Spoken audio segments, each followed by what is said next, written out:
जनता के मुद्दे जब भी हम पार्लियामेंट में उठाने की कोशिश करते हैं, हमें बोलने नहीं दिया जाता, माइक ऑफ कर दिया जाता है। तो हम पार्लियामेंट हाउस में, लोकसभा में, राज्यसभा में बोल ही नहीं सकते। प्रेस के बारे में तो आप जानते हो। कभी देखा आपने टीवी पे कहे कि भैया हिंदुस्तान में बेरोजगारी फैल रही है, अग्निवीर की जो कमियां हैं, जो आप सबको मालूम है, उसके बारे में आपने मीडिया में देखा? जो काले किसान के खिलाफ कानून आए थे, 3 कानून, जो हर किसान समझ गया, उसके बारे में आपने मीडिया में देखा? बिल्कुल नहीं। मीडिया में आपको प्रधानमंत्री का चेहरा दिखेगा। राहुल गांधी बोले संसद व मीडिया में सुनवाई न होने पर चुना सड़क का रास्ता। भारत जोड़ो यात्रा के दौरान हिमाचल को महज 1 दिन दे पाने पर खेद जताया। काठगढ़, मलोट व इंदौर आदि में सैकड़ों सुरक्षा कर्मियों के साथ निकली भारत जोड़ो यात्रा। जनसभा को संबोधित करते हुए राहुल बोले, देश से नफरत, हिंसा व डर समाप्त करने के लिए छेड़ी कन्याकुमारी से कश्मीर तक की यात्रा। हिमाचल के लोगों का कैरेक्टर भी पहाड़ जैसा मजबूत व शांत बताया। केंद्र की मोदी सरकार की जीएसटी, नोटबंदी व अग्निवीर योजना जैसे फैसलों को बताया पूरी तरह गलत। मुख्यमंत्री सुखविंदर सुक्खू ने हिमाचल में जीत का श्रेय राहुल गांधी को दिया।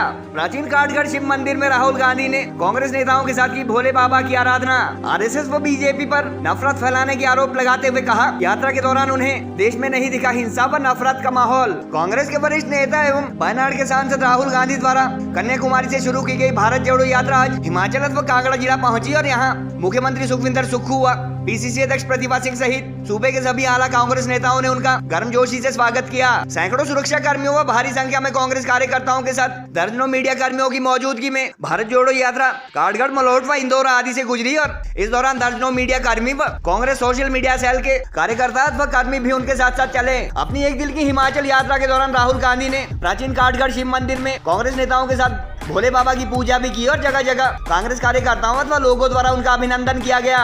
जनता को संबोधित करते हुए राहुल गांधी ने कहा कि न तो संसद अथवा सदन में उनकी सुनवाई हो रही थी और न ही मीडिया द्वारा उनकी व जनता की बात की तरफ ध्यान दिया जा रहा था, जिसके चलते उन्हें मजबूरन सड़क पर उतारना पड़ा। हिमाचल के लोगों की सराहना करते हुए राहुल ने कहा कि देवभूमि की जनता भी पहाड़ की तरह मजबूत और शांत है, जिसके चलते अन्य सूबों की बजाय उनके लिए यहाँ आज 24 किलोमीटर की दूरी तय करना बड़ा आसान रहा।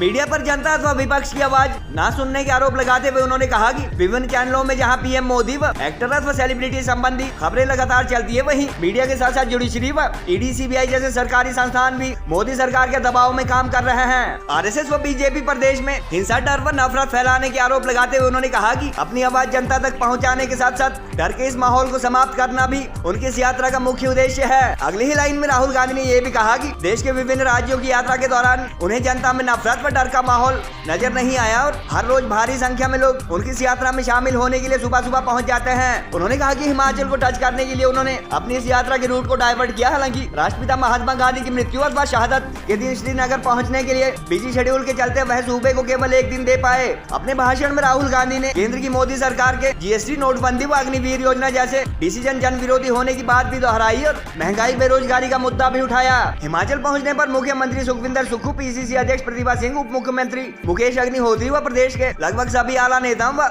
मंत्रियों ने अपने शीर्ष नेता का गर्मजोशी से स्वागत किया और उनके साथ काठगढ़ शिव मंदिर में पूजा अर्चना भी की। जानकारी के अनुसार 124 दिनों में 3500 किलोमीटर से ज्यादा पैदल यात्रा कर चुके कांग्रेस सांसद कल जम्मू कश्मीर में प्रवेश करेंगे, जहां सुरक्षा कारणों के चलते संभवतः हिमाचल की तरह आम लोग उनके इतने करीब नजर नहीं आएंगे। राहुल का स्वागत करने के दौरान सीएम सुखविंदर सुक्खू ने हाल ही में हिमाचल में कांग्रेस की जीत व सरकार बनने का श्रेय राहुल गांधी को दिया। उन्होंने कहा कि राहुल सच्चाई के रास्ते पर चल रहे हैं और सच की हमेशा जीत होती है। मुख्यमंत्री ने अपने संबोधन में कहा कि उनकी सरकार ओल्ड पेंशन स्कीम बहाल करने का अपना वादा पूरा कर चुकी है और जल्द महिलाओं को 1500 रुपए मासिक पेंशन व अन्य सभी 10 चुनावी गारंटी पूरे करने के प्रयास जारी है। सुक्खू जी,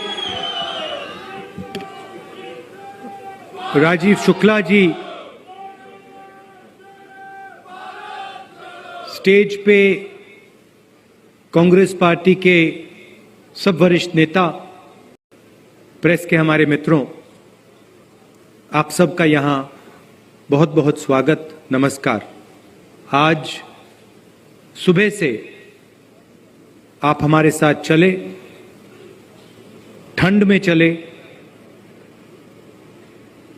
22-24 किलोमीटर चले इसके लिए मैं आपका दिल से धन्यवाद करना चाहता हूं। अब मैं कन्याकुमारी से हिमाचल पहुंचा हूं और हर प्रदेश की कोई ना कोई पहचान होती है। जो नींव होती है, फाउंडेशन होता है, पहचान होती है, वो पता लग जाती है। अजीब सी बात है, हिमाचल पहाड़ों का प्रदेश है, मगर यहां चलना बहुत आसान है। तो उन्होंने कहा क्यों आसान है? मैंने कहा कि हिमाचल प्रदेश की जनता में शांति है, ज्यादा बोलते नहीं हैं, बहुत प्यार से मिलते हैं, रिस्पेक्ट से मिलते हैं।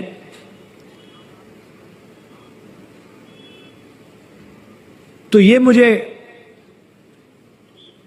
आज सुबह जब हम चले, ये मुझे देखने को मिला कि जैसे ये पहाड़ हैं, वैसे ही आपका कैरेक्टर है। स्ट्रेंथ है, मगर शांति भी है। देश में नफरत, हिंसा का माहौल है।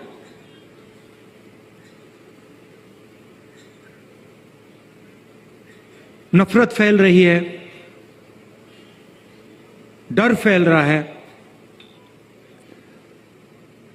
भाई भाई से लड़ाया जा रहा है, एक धर्म के लोगों को दूसरे धर्म से लड़ाया जा रहा है। यात्रा से पहले हमने काफी कोशिश की,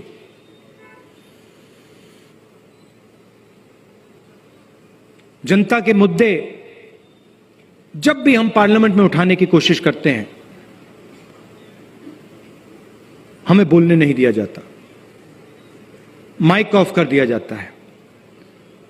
जो कैमरा पार्लियामेंट हाउस की प्रोसीडिंग्स को दिखाना चाहिए, जिसको पार्लियामेंट हाउस की प्रोसीडिंग्स दिखानी चाहिए, वो सीधा स्पीकर का चेहरा, कभी स्पीकर का चेहरा दिखाएगा या किसी और कैबिनेट मंत्री का चेहरा दिखाएगा। तो हम पार्लियामेंट हाउस में, लोकसभा में, राज्यसभा में बोल ही नहीं सकते। नोटबंदी के बारे में बोलने की कोशिश की, गलत जीएसटी के बारे में बोलने की कोशिश की, अग्निवीर के बारे में बोलने की कोशिश की, मगर वो रास्ता बंद मिला। प्रेस के बारे में तो आप जानते हो। आपने कभी देखा पिछले 5 साल में कि मीडिया ने बेरोजगारी का मुद्दा उठाया हो? कभी देखा आपने टीवी पे कहे कि भैया हिंदुस्तान में बेरोजगारी फैल रही है?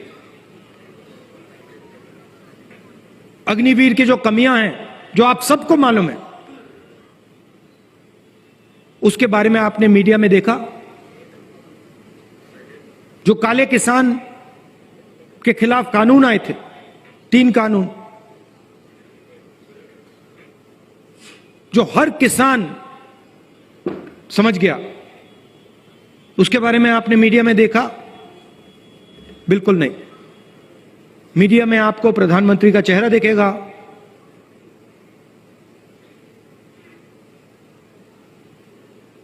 बॉलीवुड के एक्टर्स दिखेंगे, क्रिकेट के खिलाड़ी दिखेंगे, मगर जो जनता की समस्याएं हैं उसके बारे में आपको मीडिया में कोई चर्चा नहीं दिखाई देगी। तो मीडिया का रास्ता भी बंद। जुडिशरी पे सरकार का दबाव, CBI, ED, income tax department, सबका दबाव। तो फिर हमने सोचा हिंदुस्तान में आज एक ही रास्ता बचा है। अगर हम महंगाई की बात उठाना चाहते हैं, नफरत के खिलाफ खड़ा होना चाहते हैं, बेरोजगारी के खिलाफ खड़ा होना चाहते हैं, तो एक ही रास्ता है, हिंदुस्तान की सड़कों पे चल निकलो। और कोई रास्ता ही नहीं था। तो हम कन्याकुमारी से पैदल निकले, 125 यात्री निकले और आस्ते आस्ते आस्ते आस्ते बढ़ते गए। लाखों लोग हमारे साथ चले, लाखों क्या करोड़ों लोग चले होंगे हर प्रदेश में। यात्रा में हम 6-7 घंटे चलते हैं, 25 किलोमीटर चलते हैं।